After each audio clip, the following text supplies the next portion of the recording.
안녕하세요. 인생에 있어 처음으로 이렇게 사연을 보내보는 저는 평범한 60대 여자입니다. 여러분은 가족이 있으신가요?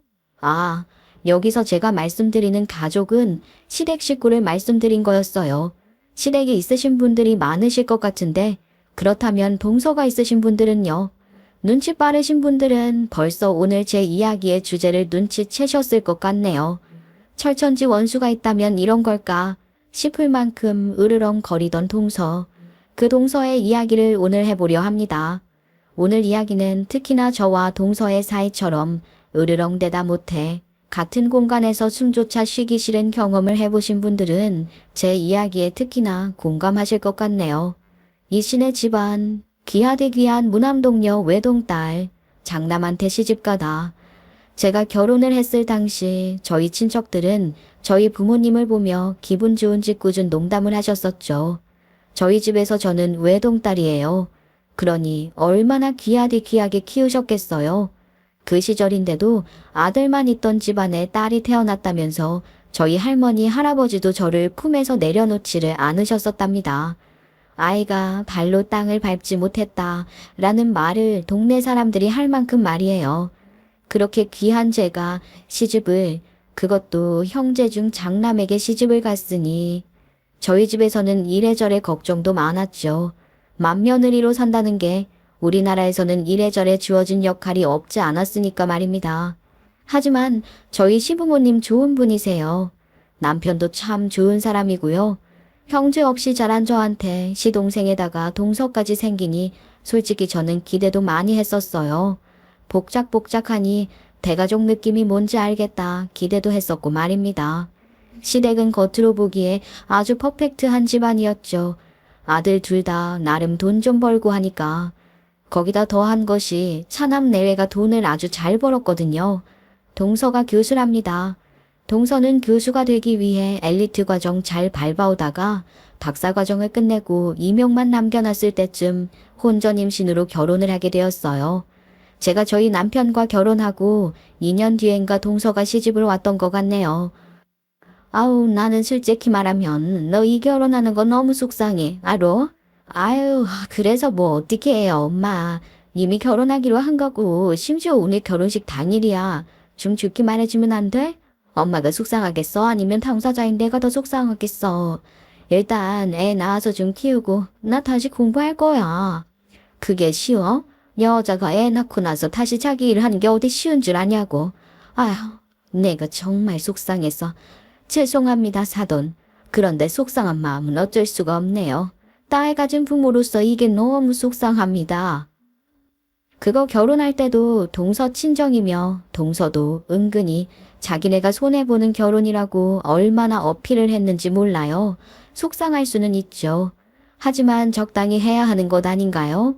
결혼식 당일날 식장에서도 어찌나 앓는 소리를 하던지 미래가 창창한 자기 딸이 그리고 동서 본인이 혼전 임신으로 결혼을 하게 되면서 많은 걸 포기하는 거라고 계속하는데 뭐 그거야. 같은 여자로서 저도 안타깝게 생각을 했어요. 어찌되었든 엄마는 뱃속의 아이를 건강히 잘 자라게 지켜야 하는 사람이니 포기해야 하는 것들이 분명 있으니까요. 결국 동서는 출산할 때까지 교수가 되기 위한 과정은 멈출 수밖에 없었거든요. 그렇게 슬픈 결혼식 아닌 그런 결혼식을 하고 나서 동선에는 아들을 낳았어요. 저랑 남편한테 조카가 생긴 것이었죠. 친정에 형제 하나 없이 외동으로 자랐던 터라 저는 저한테 처음 생긴 그 조카가 그저 귀엽고 예뻤습니다. 왠지 모르게 마음이 간다고 해야 할까요? 제가 딸을 낳고서도 저는 조카를 이뻐했어요. 변함없이 말입니다. 세상에나 그런 조카를 동서는 아주 들들 잡았다니까요. 그 모습 볼 때마다 안쓰러워서 제가 뒤에서 몰래 챙겨주고 하기도 그랬었네요. 아이 예의범절 교육을 엄하게 하는 게 아니라 육아를 하는 데 있어서 동서가 자신이 밟아왔던 엘리트 과정이 있으니 자기가 해왔던 그대로 조카한테 주입하려고 했거든요. 엄마, 그런데 지은 오빠는 친구랑 안 놀아? 왜 맨날 방학 때마다 학원만 다녀? 아까도 할머니가 지은 오빠랑 먹으라고 가져줘서 오빠한테 갔는데 오빠는 영어 단어 100개나 다 외워야 먹을 수 있다고 작은 엄마가 나보고 나가 있으랬어. 아휴, 그랬어? 작은 엄마가 지훈 오빠랑 공부하는 시간인가 보다. 수아는 방해하지 말고 엄마랑 여기서 과자 먹을까? 박지훈, 누가 졸라고 그랬어? 엄마가 뭐라고 그랬지? 공부할 때는 네 허벅지를 꼬집어서라도 정신 바짝 차리고 하는 거라고 했지? 엄마가 어떻게 공부했는지 말해줬어, 안 해줬어? 얼마나 안쓰럽던지. 명절에 시댁에 올 때도 아이가 쉬는 꼴을 못 봤어요. 늘 조카 아이는 그 작은 가방에 학습지를 가지고 다녔죠. 계속 공부를 했다니까요. 그런 모습을 보면서 저랑 남편은 이런 생각을 했어요. 동서가 원치 않게 급작스럽게 임신을 하게 되면서 조카가 동서 자신의 꿈과 인생을 대신하는 그런 존재로 여기는 것 같다고 말입니다. 동서는 꼭 조카한테 집착을 하는 것처럼 보였거든요. 아이 일거수일투족을 감시하고 기사 노릇을 자처하면서 말입니다. 저의 기억으로는 조카가 초등학교 입학하면서부터 얘가 어디 친구랑 놀았다 뭐 그런 얘기를 들은 적이 없었네요. 그저 학원에서 시험을 얼마나 받고 영재반에 들어가기 위한 공부를 한다. 뭐 죄다 공부에 관한 이야기만 들었을 뿐이었죠. 시댁에서 조카를 만나는 날이면 저는 동서한테 시장 간다 하고 조카 데리고 나가서 아이한테 오락도 하게 해주고 그랬어요. 그래서 조카가 유독 저를 잘 따랐죠. 그렇게 육아를 하다 조카가 어느 정도 자라서 동서가 다시 교수가 되기 위해 난리를 치기 시작했어요. 열심히 했다기보다는 말 그대로 난리를 쳤다는 표현이 맞을 정도였으니까요. 그래도 악착같이 해내긴 하던걸요. 아유, 동서 축하해. 대단하다. 그렇게 하고 싶어 했던 일 드디어 해냈네. 뭐 별거 아니죠 뭐. 이래서 결국은 대한민국에서는 인맥이 중요하다고 하는가 봐요. 아무리 실력이 있어야 한다고들 하지만 실력만 있지 그 실력 보여줄 기회가 없으면 그 실력이 무슨 소용이겠어요. 다 제가 부모님 잘 만난 덕분이죠. 저보고 사람들이 금수저라고 하던데요. 그러면 형님은 국수저인가? 국밥수저요. 지금 뭐라고 그랬어? 국수저? 아니, 설마 우리 부모님이 국밥 가게 하셔서 그렇게 말한 거야? 아예, 뭐, 기분 나쁘시라고 말씀드린 거 아니었어요. 그냥, 농담이에요, 농담. 저희 부모님 하는 직업을 가지고 비아냥거리는 동서 부모님 직업은 뭐길래 비아냥거렸냐고요? 그러게나 말입니다. 동서는 직업에 귀천을 두는 것 같았어요. 동서가 그렇게 자랑하는 동선의 친정 부모님은 사자 직업을 가지신 분들이셨어요. 그래서 동서 콧대가 늘 하늘로 솟아있던 거였죠. 나름 유명한 곳에 계신 분들이고 그런 분들끼리 골프 모임이 있나 봐요. 그중에 대학에서 한 자리 하고 있는 분들이 있는데 그 동서 부모님이 힘 좀 써서 그분들의 도움을 받아 동서는 교수가 될 수 있었다고 하더군요. 부모님의 인맥, 돈발로 교수가 된 거죠. 뭐 그게 성공을 한 건지 동서는 사회생활에 복귀를 하고 50대쯤 뒤늦게 교수가 되었어요. 교수 된 거 좋죠. 저는 엄마가 아니라 여자로서 자기 인생을 찾는 것도 정말 중요하다고 생각을 하는 사람이에요. 그래서 귀엽고 자기 꿈을 이룬 동서가 한 인간으로서는 멋져 보였죠. 동갑내기로서도 멋져 보였으니 말입니다. 그런데 동서는 아니었나 보더라고요. 늘 저를 그렇게 아니 꼽게 생각하는 거 있죠. 자기를 축하해주는 사람인데도 말입니다. 물론 거기엔 이런 이유가 있었을 거라고 제 나름 짐작을 하기는 했었어요. 그게 말이 되는 소리라고 한다니. 동갑이든 나이가 더 많든 집안에 그런 게 다 있는 건데. 아니니 저는 그런 거를 그럼 나한테 이야기를 하던가 아니면 너희 아버지한테 이야기를 하던가 하면 되지. 그게 뭐 불만이라고. 아니 그게 아니라 그 사람이 불만이 있는 게 아니라 이해가 좀 안 간다고 말한 거였다 이거죠. 그 말이 그 말 아니냐. 우리 집안에서는 그런 일 없으니까 헛소리 하지들 말어. 동갑이어도 형님은 형님인 거지. 무슨 그거 가지고 뭐 엄청난 일이라고. 동서와 저는 동갑이거든요. 동서는 자기가 교수식이나 되었는데 학렬이 제가 더 높다 보니 저한테 존대를 하고 윗사람으로 대해야 한다는데 큰 불만이 있는 것 같았어요. 그걸 또 자기 남편한테 이야기했던 것 같았죠. 그런데 그거를 또 시동생은 시부모님한테 은근히 어필을 한 것이었고요. 저희 시부모님이 또 그런 거에 굉장히 엄하신 편이거든요. 남편도 자연스레 그런 걸 중요하게 여겼고요. 시동생도 그랬던 사람인데 팔은 안으로 굽는다고 자기 와이프가 하도 징징거리니 거기에 흔들린 것 같았어요. 하지만 그렇다고 해서 시부모님이 그걸 들어주실 분들이 아니신지라 호되게 혼을 내셨네요. 동서는 자기 남편이 자기 때문에 쓴소리를 들은 걸 아는지 모르는지 내내 불만인 듯 했어요. 교수가 되기 전부터도 자기가 많이 배운 사람이라고 은근히 저를 무시하는 언행을 하곤 했었는데 교수가 되고 나선 뭐 더 했죠. 아주 그냥 훨훨 날아다니다시피 했다니까요. 교수 되고 나서부터는 은근히도 아니고 평소에 대놓고 저한테 시비를 걸고 무시하는 듯한 언행을 시작했어요. 이걸 어디서부터 어떻게 말해야 하나 벌써부터 머리가 아파옵니다만 제가 한번 차분히 마음을 가라앉히고 이야기해 보도록 할게요. 어머 형님, 매사에 그렇게 진지해서 어떻게 해요? 저 그냥 가볍게 농담한 건데 저야말로 무안해지네요. 나도 농담한 거야. 동서야말로 뭘 그렇게 진지하게 받아들여. 나도 농담한 거야, 농담, 쇼크. 동서 그런 식으로 하면 학생들이 뒤에서 욕할 것 같다고. 그냥 장난친 거지. 원래 욕 많이 먹으면 오래 산다고 하니까. 저게 동서와 저의 대화 방식이었달까요? 그래서 웬만하면 둘이 대화를 잘 안 하려고 했어요. 동서라는 게 정말이지 사람 열받게 만드는데 아주 그냥 탁월한 재주가 있었거든요. 좋아요. 그러면 제가 하나씩 말을 풀어나가 볼게요. 제 말을 본격적으로 듣기 전에 여러분들 어서 찬물 한 잔씩 떠오시길 추천드릴게요. 제 말을 들으시면 분명히 열불 뻗치실 거니 말이에요. 그 첫 번째로는 시댁에서 물건 하나가 없어졌을 때였답니다.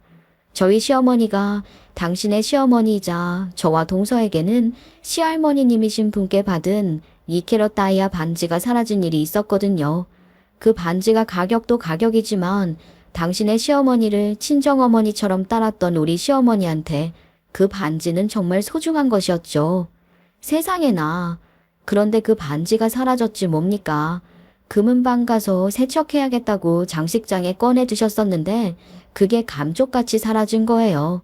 아무리 찾아도 안 나오니까 시어머니는 눈물까지 보이시고 결국은 온 집안 식구가 집안을 다 뒤지고 난리도 아니었죠.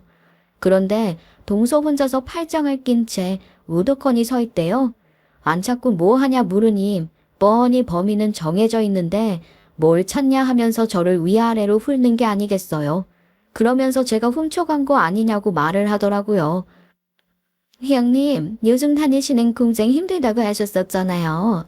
어머님 한 대 챙기시고서 공장 그만두고 좀 쉬려고 하신 거 아닌 건가 해서요. 너는 지금 그걸 말이라고 하는 거니? 아유, 쓸데없는 말 하지 말고 너도 얼른 좀 찾아봐. 저걸 말이라고 하는 건지. 아니 도대체 저런 개념으로 어떻게 교수를 하고 있나 이해가 안 가더라니까요. 시어머니는 동서의 저런 말을 듣고 대체 무슨 말을 하는 거냐고. 내 형님이 그럴 사람이냐 말씀하셨습니다. 쓸데없는 말 하지 말고 더 찾으라고 하고서 다시 찾는데 전념하셨죠. 저라고 가만히 있어요. 동서한테 그 말 지금 무슨 뜻으로 한 거냐고. 내가 왜 범인이냐고. 그럼 내가 동서를 범인이라고 말하면 좋겠냐고 했습니다.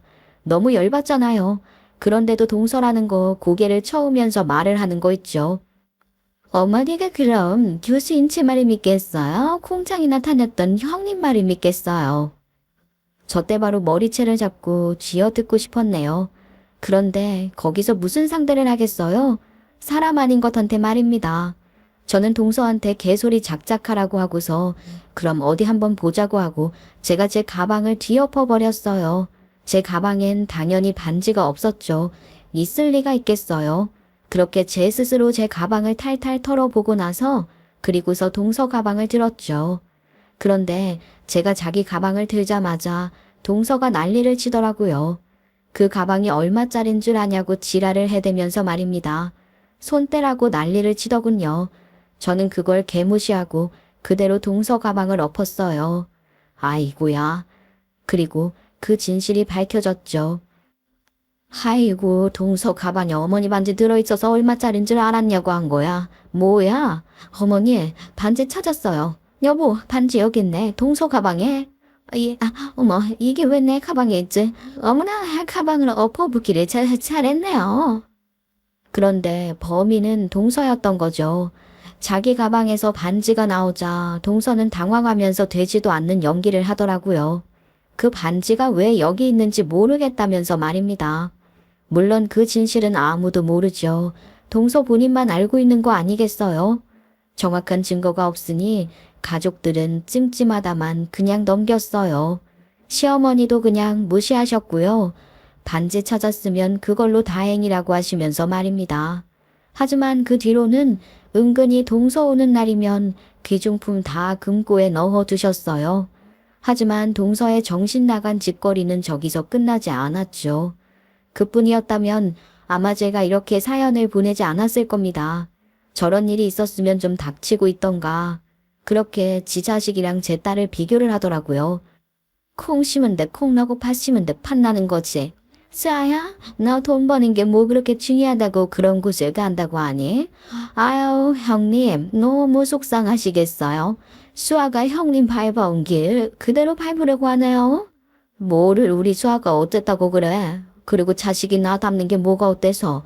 동서 말 참 시원하게 한다. 왜? 이번에도 농담이라고 하려고? 동서 딸린 주둥이라고 함부로는 하불거리지 마. 그 말 조심해. 어머 형님, 후회한 없게. 자, 지금 취등이라고 하신 거예요. 당시에 조카는 외고를 다니고 있었고 저희 딸은 요리사 꿈이 있었기에 요리과가 있는 실업계 진학을 앞두고 있었어요. 아니, 다 필요 없고 뭐가 되었든 간에 저렇게 말을 하는 거야말로 아주 무식한 소리 아닌가요? 인문계, 실업계 두고서 꼴통이네 뭐네 그런 소리가 어디 있냐 이 말입니다. 저 고등학교 다니고 할 때야 그랬을지 몰라도 우리 딸 세대 때부터는 애들이 점차 자기 진로 정해서 일찍이 움직였는데 말이죠. 그런데 통쾌했던 게 뭔 줄 아세요? 동서가 저렇게 하는 말에 제가 뭐라 하기도 전에 우리 집 똑순이가 아주 한마디 제대로 했다는 사실이었답니다. 작은 엄마 너무 모르시는 거 아니에요? 뭐, 수아 너 지금 뭐라고 했네? 작은 엄마가 너무 모르시고 하시는 말씀 같다고요. 제가 오히려 지훈이 오빠보다 빠른 거죠. 오빠 고등학교 졸업하고 또 대학 가서 공부하고 또 시험 보고 이럴 거 아닌가요? 그리고 오빠가 그랬는데 외고 그것도 오빠는 가기 싫었다고 했어요. 자기가 좋아하는 걸 해야죠. 저는 요리가 좋은데? 그리고 제가 우리 엄마 딸이니까 우리 엄마 닮는 거죠. 작은 엄마 닮지는 않지 않겠어요? 누가 키웠나 아주 똑 부러지게 키웠죠. 내 새끼가 다 맞는 말만 하니 동서는 애랑 싸우지도 못하고 얼마나 열받았겠어요. 그 얼굴이 금세 시뻘개져서 영어프 물만 마셔대더라고요. 그러면서 애먼 조카만 잡대요. 너 외고 가기 싫었다고 수아한테 말했냐고 말입니다. 엄마가 왜 외고에 가야 하는지 그렇게 말했는데 외고가 왜 아직도 싫냐고 하면서 말이에요. 도대체 애가 무슨 죄가 있나 싶었습니다. 이처럼 동서가 저를 무시했던 건 제 직업뿐 아니라 저희 친정도 있었어요. 동서는 사자 들어가는 일 하는 지네 친정이랑 다르게 저희 친정집은 국밥집을 한다며 무시를 했죠. 아니 도대체가 직업에 귀천이 어디 있나요? 남들한테 피해 안 주고 돈 벌면 그게 된 거 아닌가요? 한 번은 제가 저희 친정 부모님네 국밥집 일손 도와드리고 시댁에 국밥 포장해 갔을 때 뭐 들었는지도 모를 냄새나는 음식 먹기 싫다고 했다가 저희 시부모님한테 호되게 혼났었다니까요. 동서라는 게 그런 인간이니 솔직히 말해서 시동생 빼고는 뭐 동서를 좋아하는 사람이 우리 시댁에서는 거의 없다고 봐야 했어요. 동서는 뭐랄까 그냥 자기 직업에 빠져서 혼자 역할놀이를 하는 계급을 정해두고 마치 지가 왕비라도 된 양 행동하는 그런 사람이었기 때문이죠. 시부모도 가르치려 드는 그런 사람 말입니다. 결국은 그렇게 살아가다 일이 생기고 말았어요. 아주 말도 안 되는 일이 말입니다. 수아도 같이 가면 좋을 것을. 아유 아쉬워. 우리 똥강아지도 좋은 데 가서 밥 먹으면 참 좋을 텐데. 엄마, 수아는 뭐하러 걱정해. 수아, 지 남자친구랑 여기저기 다 돌아다니니까 신경 쓰지 말아요. 그나저나 식사권은 또 어디서 나셨대? 아무튼 제가 내일 모시러 갈 테니까 두 분이서 준비하고 계세요. 어느덧 시간이 흘러 저희 딸도 다 커서 자기 밥벌이하고 조카도 밥벌이를 하는 그런 때가 되었을 때였습니다. 어느 날은 저희 친정 부모님이 공짜 호텔 식사권이 생겼는데 부모님은 이런 곳 가본 적이 없으니 저보고 같이 가달라면서 연락을 하셨지 뭐예요. 우리 부모님이 가자는데 제가 못 갈게 어디 있겠어요? 평생을 자식들 먹여 살린다. 오는 손님들 헛걸음하게 해서는 안 된다 하시면서 정작 본인들은 김치에 밥을 전부로 드셨던 친정 부모님을 모시고 저는 기꺼이 식사를 하러 갔어요. 부모님도 좋은 곳에 가보면 좋으니 말입니다. 그렇게 제가 더 들뜬 마음으로 호텔에 도착을 했는데 거기서 또 재수없는 일이 벌어졌지 뭡니까? 어머머, 형님, 그이랑 지연이 지금 주차장에 있는데 어머, 여기는 무슨 일로? 어머나, 사돈 어르신들도 같이 하셨네요. 그런데 거기서 우연히 동선의 가족을 만나게 된 것이었죠. 같은 날 외식을 하러 온 거였어요. 재수도 없었네요. 동선은 멀리서 저를 먼저 발견했는지 와서는 말을 걸더라고요. 저런 식으로 저희 친정 부모님한테 가식적인 미소로 인사를 하고서 말입니다. 저도 저희 부모님 앞에서 동서랑 티격태격하는 모습 보이고 싶지 않았어요. 동서랑 더 말 섞고 싶지도 않았고요. 그래서 대충 저도 가식적으로 미소를 지으면서 밥 잘 먹어라 라고 하고서 자리에 갔습니다. 정말 진심으로 웬만하면 안 부딪히고 싶었거든요.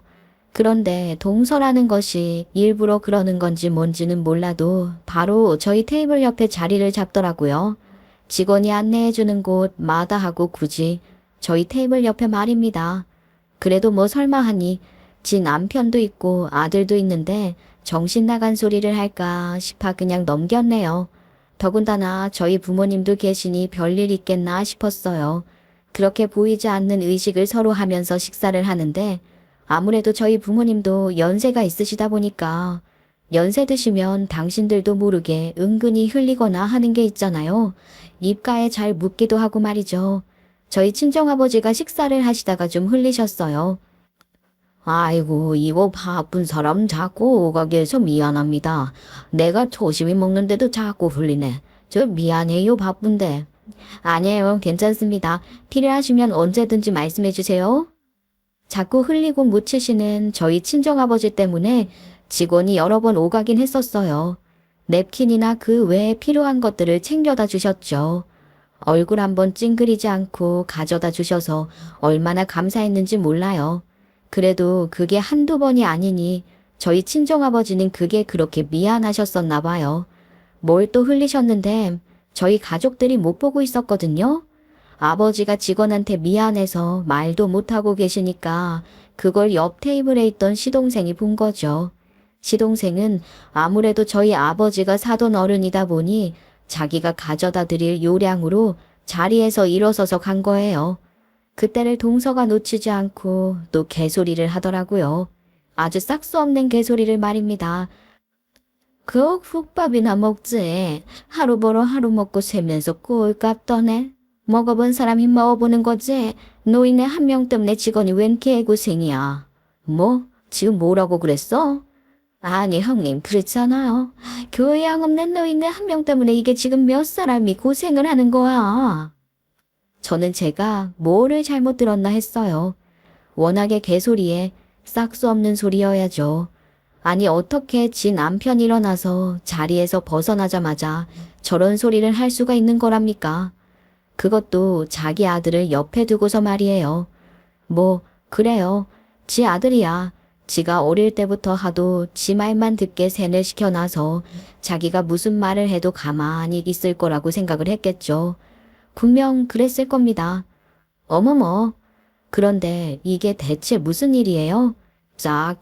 소리가 크게 나더니만 옆에 있던 조카가 동서뺨을 때린 거 있죠. 너무 순식간에 일어난 일이라 진짜 다들 꼼짝 못하고 벙쪄 있었어요. 동서는 오죽했겠어요.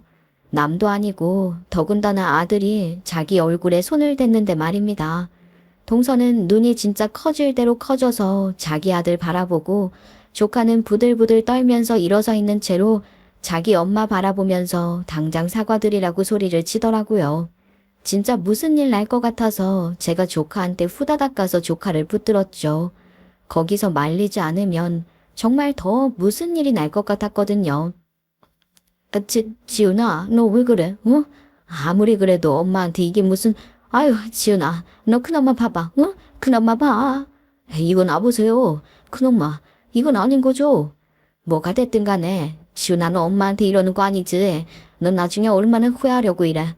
이 녀석아, 일단 진정 좀 해봐, 응? 지훈아, 얘가 왜 이래 정말. 진짜 사람이 눈이 돌면 무서운 거더라고요. 평소에 그렇게 저를 잘 따르던 조카인데도 한번 화가 나니까 달래는 게 정말 힘들었어요. 장성한 성인 남자를 제가 어떻게 뜯어말릴 수가 있었겠어요. 정말 한계가 있었죠. 저는 조카를 붙들고서 목이 터져라 시동생을 불렀습니다. 더 무슨 일이 나기 전에 말이에요. 아, 사방님 빨리 와봐요. 이러다 큰일 나겠어. 지훈이 너 그만하네? 지훈아, 너 큰엄마 말 좀 들어봐, 응? 저는 목이 터져라 시동생을 부르고 있었고 저희 친정아버지는 어찌할 바를 모르시면서 조카한테 왜 그러니? 일단 좀 진정해. 너 이렇게 못돼 먹은 녀석이었냐? 이러면 우리 너랑 일 안 한다 라고 하셨어요. 저희 친정부모님이 조카를 알고 있는 눈치죠. 이게 무슨 말이냐면 사실 조카는 저희 친정부모님 국밥을 먹어보고 맛있었는지 친정부모님께 그 국밥을 밀키트로 만들어 보자는 사업을 적극 권유한 모양이더라고요. 친정부모님은 나이도 나이고 체력 문제도 있어 지금 하는 국밥집도 겨우 한다며 긍정적 답변을 안 주던 상태였고요. 조카가 친정부모님 가게에 자주 드나들면서 친분도 쌓고 사업 얘기도 하다가 이 호텔 식사권도 줬었던 것이었다는 걸 저도 저 자리에서 알게 되었습니다. 말 조심해요, 제발 좀. 사람들이 더 엄마 밑이야? 도대체 누가 엄마 밑이고 누가 엄마 위인데? 툭 하면 큰엄마 욕, 큰엄마 부모님 욕 쏘아요. 도대체 큰집 식구들이 엄마한테 뭐 잘못한 게 있어? 왜 그래? 나 엄마 때문에 숨 막혀 죽을 것 같을 때 나 살려준 게 큰엄마야. 뭘 알고나 그런 말을 해? 엄마 학생들은 알아? 지네들 가르치는 교수가 이렇게 막대 먹은 사람인지 아냐고. 막대 먹어? 너 지금 그게 엄마한테 할 소리야? 다른 사람들 앞에서 그게 엄마한테 할 소리냐고 이 녀석아. 조카가 부들부들 떨면서 저런 말을 하는데 진짜 돌겠더라고요. 그 와중에 동서는 네가 왜 국밥집 일이나 하려 하냐 난리였죠. 내가 너 국밥이나 팔라고 그렇게 공부시킨 줄 아냐고 말입니다. 네가 네 입으로 말해 박지은. 너 엄마 똑바로 봐. 넌 내가 국밥집 일이나 하라고 공부시켰냐고. 엄마가 묻잖아. 대답해. 하나 둘. 뭘 대답을 해. 내가 하나부터 열까지 내 일거수일투족 다 말해야 해? 내가 왜 그래야 하는데? 내가 왜 엄마 전화를 피하고 잘 안 받는데? 내가 정말 바빠서 그랬을 것 같아. 정말 내가 핸드폰을 차에 두고 와서 못 받았던 것 같아? 아니야. 엄마랑 말 한마디라도 섞으면 내가 숨이 막혀서 그래. 뭘 알기나 해? 그래서 네가 한다는 게 고작 국밥집 일을 하겠다는 거야? 야 이놈아, 내가 너를 그딴 거 하라고 공부시켰냐고. 이거 봐봐. 이게 대화야? 엄마랑 나는 대화가 안 된다고. 그런데 내가 무슨 말을 해? 조카도 안고 있던 상처가 골물대로 굶어서 그제야 터져버린 것 같았어요. 동서는 정말 자기 말만 해댔고요. 그런데 여기서 동서 말을 듣다 보니 동서는 저 이야기를 아예 몰랐던 것 같더라고요. 하기야 그럴만 했죠. 동서가 충분히 모를만 했어요. 왜냐고요? 제가 앞에서 말씀드렸던 것처럼 동서가 출산 후 자기가 밟아온 엘리트 과정을 똑같이 주입하려고 조카에게 집착하고 들들 볶았던 게 화근이 돼요. 조카는 자기 엄마한테 큰 애착이 없었거든요. 오히려 큰엄마인 저를 잘 따라서 고민 상담 같은 것도 저한테 자주 하곤 했었으니까요. 그러니 커서도 달라질 건 없었던 거죠. 취업을 어디로 해라. 어느 집안은 되는 여자를 만나라. 조카가 성인이 되고 나서도 동서는 또 다른 사회적 기준으로 자기 아들을 자기 입맛에 맞추려 했습니다. 그러니 자식된 입장에서 엄마한테 무슨 말을 하고 싶겠어요. 말을 한들 죄다 자기 할 말만 하는 엄마인데 말이죠. 왜 말을 안 했냐고? 그걸 정말 몰라서 묻는 거야? 아니면 여태껏 내가 한 말을 아예 안 들은 거야? 엄마가 이래서 내가 뭘 말하기가 싫은 거야. 알아? 내가 너한테 뭘 잘못했다고. 그래, 내가 잘못을 했다고 치자. 그런데 네가 지금 이게 엄마한테 할 행동이야? 내가 저런 사람들 앞에서, 아우니 큰엄마 앞에서 내 자식 새끼한테 몇 맞는 꼴을 보일 일이냐고? 그러는 나는 대체 내가 뭘 잘못했길래? 내가 엄마한테 뭘 잘못했길래 여태껏 내내 엄마가 하라는 대로 하고 살았어야 했던 건데. 왜? 내가 엄마 앞길 막아서? 나 가져서 엄마 그 잘난 박사과정 빨리 못해서? 그걸 나보고 뭐 어쩌라고? 정말 악순환의 대화 아닌가요? 저는 저 대화 방식에 있어서 100%, 아니 1000만% 동서의 잘못이 크다고 생각을 합니다. 조카는 정말 노력을 많이 했었어요. 한 번은 조카가 제 조언을 듣고 용기를 내서 자기 엄마한테 솔직히 자기 생각을 이야기했던 적이 있었거든요. 사실 본인은 엄마가 말한 회사들에는 관심 없었고 엄마가 원하는 그런 회사들에서는 본인이 절대로 행복할 수 없다고 본인은 사업이 해보고 싶다고 진지하게 말을 했었죠. 그 말을 하면서 조카가 얼마나 많은 기대를 했겠어요. 자기 엄마가 내 마음을 몰라줘서 미안하다. 뭐 저런 식으로 말을 하면서 조카의 꿈을 응원해 주기를 바랐을 텐데 조카의 엄마인 동서는 그럴 생각이 아예 없었던 거예요. 동서는 오히려 노발대발하면서 엄마 미치는 꼴 보고 싶냐. 무조건 남들이 알아주는 일 해야 한다며 사업 그거 하다가 망하는 사람 수두룩하다고. 너라고 뭐가 다르겠냐고. 그래서 조카가 그때도 저를 찾아와서 정말 엉엉 울었었거든요. 그러니 조카가 자기 엄마한테 마음을 더 닫았던 거고요. 무튼 저도 조카가 친정 부모님 국밥집과 밀키트 사업 하고 싶어 한다는 걸 알고는 있었는데 말리지는 않겠지만 제가 개입할 문제가 아니니 친정 부모님과 얘기하라고 해둔 상태였어서 진행 상황은 몰랐었어요. 그리고 그 뒤로 별말이 없길래 그냥 무산된 거구나 했거든요. 하지만 조카는 포기하지 않았던 거였죠. 내가 왜 이 사업을 포기 안 했는데, 내가 왜 악착같이 큰엄마 부모님 댁 가서 일하고 배우겠다고 매번 찾아갔었는데, 다 엄마 때문이었어. 엄마가 그렇게 자기 생각만 믿는 거, 그거 내가 어떻게든 꺾어버리고 싶었다고. 내 생각도 맞는 거 알려주고 싶어서 그랬다고. 그런데 엄마가 지금 여기서 이렇게 해? 도대체 엄마가 날 뭘 도와줬다는 거야, 뭘? 내가 안나한테 뭘 안 도와줬는데 그럼? 박지은 나 정신 똑바로 차려. 국밥 끓여가면서 돈 버는 게 좋을 것 같니? 아니면 시원하게 사무실 책상에 앉아서 돈 버는 게 좋을 것 같아. 너 정신 차리란 말이야. 사람이 말을 하면 좀 들어봐. 엄마 할 말만 생각하지 말고. 모르겠어? 나는 이게 좋다고. 이 일이 내가 좋아하는 일이라고. 너는 단돈 1000원을 벌더라도 내가 하고 싶은 일 하면서 돈을 벌고 싶은 사람이라고. 조카는 어찌되었든 사업에 대해 포기하지 않은 상황에서 저희 친정부모님께 같이 하자고 비는 갑과 을의 상태였기 때문에 친정부모님과 국밥집을 무시하는 언행을 한 동서 때문에 일이 틀어질 것 같자 분노를 해서는 조카가 나서서 자기 엄마 뺨을 때린 것이었어요. 물론 단순히 일 때문만은 아니었죠. 일 때문만이 아니라 사람들을 무시하고 깔보는 더군다나 자기가 엄마처럼 여기는 저와 그런 저의 부모님을 무시하는 자기 엄마의 언행에 더더욱 화가 났던 것이었어요. 하지만 여기서 동서도 단단히 화가 나서는 물러설 생각을 하지 않았답니다. 내가 너를 어떻게 가르쳤는데 그렇게 힘들다는 사립초등학교 중학교 악착같이 엄마들 기싸움에서 살아남아서 너 거기 보내고 그 외고도 얼마나 힘들게 보낸 건데 고작 한다는 게 돼지 내장 가지고 장사하는 국밥집이냐면서 말이죠. 말을 해봐. 내가 하는 말이 틀리냐고. 너 도대체 왜 이러니? 어? 뭐가 그렇게 불만이야? 남들은 배우고 싶어도 못 배웠어. 알아? 그런데 너는 대답을 해봐. 우리가 너한테 뭘 못했는데? 뭘 못했냐고? 처음부터 끝까지 다. 나 낳은 것부터 잘못이었어. 왜 내 말이 틀려? 이렇게 엄마 마음대로 나 조종하면서 살 것이면 나를 왜 낳았어? 차라리 낳지를 말지. 내가 지금까지 살아온 게 내 인생인 줄 알아? 전혀. 다 엄마 인생이었어. 내가 엄마 거야? 엄마 거면 엄마 마음대로 해도 되냐고? 지은아, 너 그만해. 그러다 큰일 나. 얼른 뭐라도 좀 줘봐요. 119에 신고를 하던가.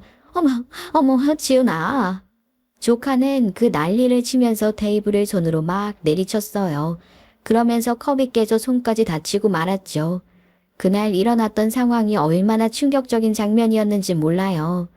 깨진 컵에 의해 상처가 크게 났음에도 그러면서도 조카는 이야기를 멈출 줄 몰랐어요. 엄마의 그 과한 집착 때문에 자기가 정말 잘 때마다 기도했었다고 말입니다. 엄마도 매일 기도했겠지. 제발 내 아들이 전교 1등하게 해주세요. 제발 내 아들이 수아보다 잘 나가게 해주세요. 뻔한 거 아니겠어? 보나마나 그런 뻔한 기도했겠지, 욕덕게. 그런데 나는 그런 기도 아니었어. 나 제발 내일 눈을 못 뜨게 해달라고 그렇게 기도했다고. 하느님, 제발 저한테 내일 안 오게 해주세요. 제발 내일은 제가 저희 엄마를 못 보게 해주세요. 너 그게 무슨 말이야? 강지은, 그런 무슨 말이 어딨어? 엄마가 다 너 생각해서 그런 거지. 내가 나 잘 되자고 그런 거야? 다 너 잘 되라고 그런 거지? 그런데 그게 나를 불행하게 했다고 내가 계속 말을 하잖아. 도대체 왜 내가 하는 말은 아예 들을 생각을 안 하는 거냐고. 조카가 늘 기도하고 바랬다던 그 말이 무슨 의미였겠어요. 그제야 자기 아들이 얼마나 힘들었는지 그 속의 전말을 알게 된 동서는 조카한테 싹싹 빌다가 자신 말고 친정 부모님과 저에게 사과하라고 호통치는 자기 아들의 말을 듣고 그제야 저와 저희 부모님께 사과하기 시작했어요. 조카가 저 자리에서 말을 했거든요. 저희 친정 부모님이 하는 가게 체인점 받고 싶어 하고 방송국에서도 취재하려 줄을 서 있는 가게라고 말입니다.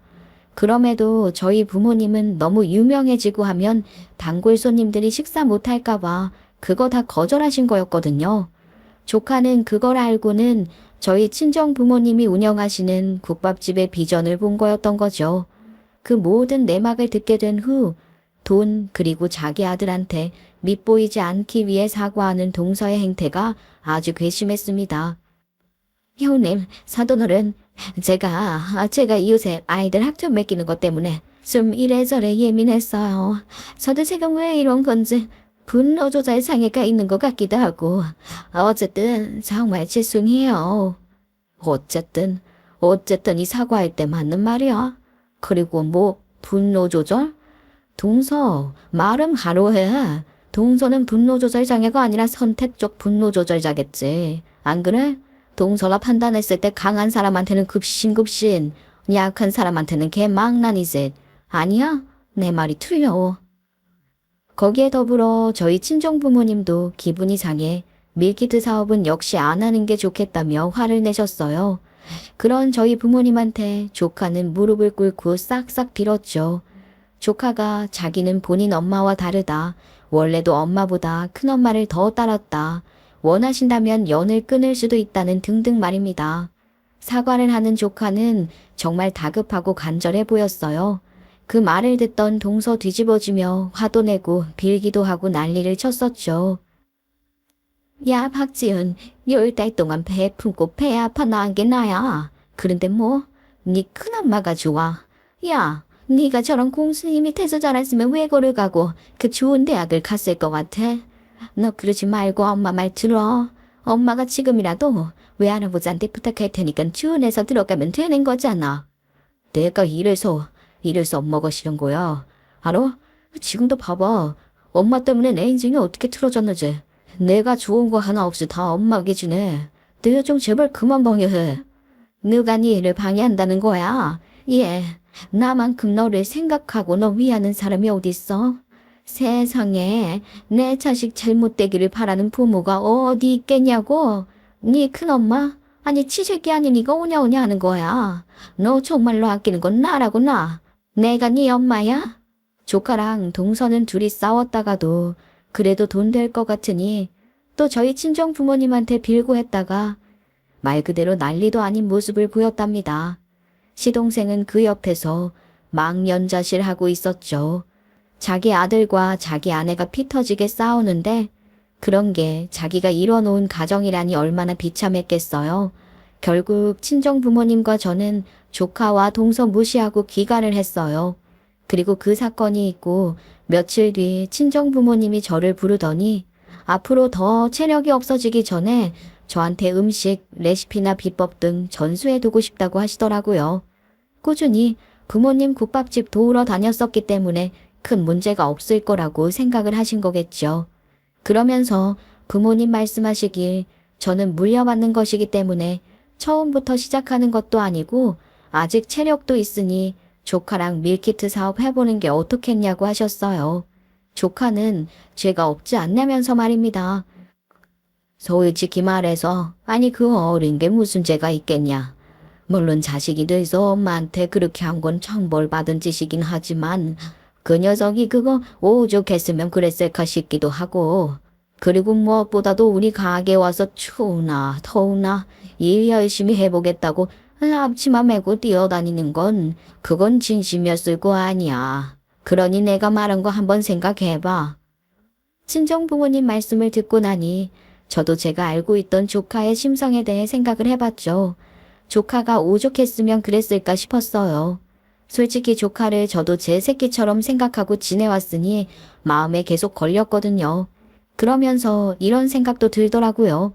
어쨌든 조카가 저랑 사업을 하게 된다면 조카 목숨줄을 제가 붙잡고 있는 거나 다름없지 않겠나 하는 생각이 들었죠. 그렇게 이런저런 생각이 들기도 하고 하면서 그래, 조카가 무슨 잘못이 있나 싶어서 저는 조카에게 연락을 해서 같이 일을 해보자고 했어요. 그리고 제가 조카와 일을 하게 된 그 뒤로 동서는 저한테 잘 보이려고 난리가 나기 시작했죠. 조카가 자기 이제 큰엄마랑 일할 거니 서로 보지 말자고 자기 엄마한테 얘기를 했나 봐요. 그걸 알고서 동서가 더 뒤집어진 것이었죠. 그런데 자식 이기는 부모인데 없다고 한바탕 난리가 났으니 동서가 거기서 뭘 더 어쩌겠어요. 이래저래 자기 나름대로 절제하려고 하는 것 같더라고요. 동서가 얌전히 있어주니 일은 무리 없이 진행되었어요. 그렇게 국밥집 물려받아 밀키트 사업도 하게 됐고 나쁘지 않은 성적을 내고 있는 중이죠. 현재도 진행 중이고요.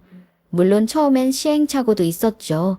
그래도 조카가 집 할품 팔아서 여기저기 영업하러 다니고 인터넷 활용해서 홍보하고 아주 열정적으로 덤벼들었어요.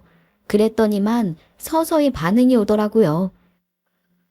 지은아, 그런데 너 정말로 엄마랑 연락 안 하는 거야? 왜 그래, 응? 싫어요. 연락 안 하고 사는 게 서로를 위해서 더 좋아요, 그놈아. 그놈아, 엄마 얘기 앞으로 안 해주실 수 있죠? 딱히 좋지가 않아서요. 일은 잘 돼가는데 마음에 걸리는 게 있었어요. 굳이 연 끊으라고는 안 했는데 조카가 자발적으로 동서와 연을 끊은 것 같았어요. 그게 조금 마음에 걸리더라고요. 왜냐면 동서가 조카를 찾아서 자꾸 가게로 찾아왔거든요. 동서는 아주 180도 다른 사람으로 저한테 접근을 하기 시작했어요. 제가 말한 것처럼 동서는 선택적 분노 조절 장애가 맞았던 거죠.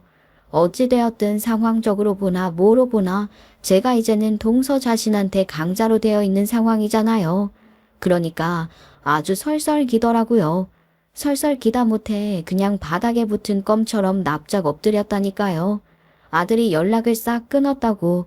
아들이 제 말은 잘 듣는 것 같으니 제발 한 번만 형님이 나서서 자기 아들이랑 자기 만나게 해달라고 말 좀 잘 전해달라고 그러면서 안 하던 짓을 하더라고요. 형님, 3번 테이블에 깍두기요. 아니다. 제가 갖고 갈게요. 형님은 카운터에서 벅 쉬세요. 그렇게 저희 친정 부모님 영업장인 국밥집을 두고서는 싸구려 국밥이라느니 비위 상한다느니 지랄을 떨던 것이 지 학교 수업 마치고 나서 혹은 강의 없는 날 우리 가게에 와서 앞치마 메고 서빙을 한다고 꼴값을 떨었답니다. 저도 정말 그걸 보고 사람이 저렇게 바뀔 수 있는 건가 싶었네요. 그뿐이게요. 물질 공세도 장난 아니었어요. 무슨 듣도 보도 못한 명품을 사오질 않나. 반찬을 만들어 오고 저한테 영양제 사다 바치고 아주 장난 아니었다니까요. 제가 그걸 다 받았겠어요? 절대요.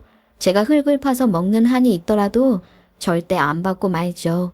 차라리 비닐봉지 들고 다니고 흙 퍼먹고 사는 게 낫지.